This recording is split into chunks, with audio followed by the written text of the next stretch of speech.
2020 সালে কোভিড-19 থামিয়ে দিয়েছিল পুরো পৃথিবীকে, কিন্তু বিজ্ঞানীরা এখন আরও ভয়াবহ এক হুমকির কথা বলছেন, জম্বি ভাইরাস।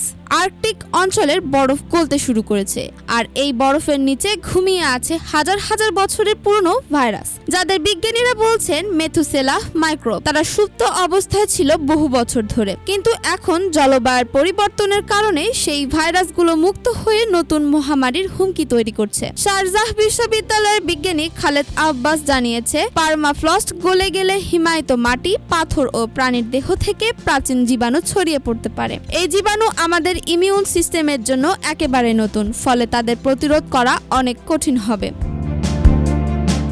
2016 সালে সাইবেরিয়ায় এমনই এক ঘটনায় অ্যানথ্রাক্স ভাইরাস ছড়িয়ে পড়েছিল এক মৃত পশুর দেহ থেকে। আর 2023 সালে চীনের এক হিমবাহে বিজ্ঞানীরা খুঁজে পান 1700টির বেশি অজানা ভাইরাস। বিশ্ব স্বাস্থ্য সংস্থা এটিকে বলছে ডিজিজ এক্স, এক অজানা ভয়াবহ মহামারীর সম্ভাবনা। এটি যদি ছড়িয়ে পড়ে তাহলে কোভিডের চেয়েও ভয়াবহ পরিণতি হতে পারে বিশ্বজুড়ে।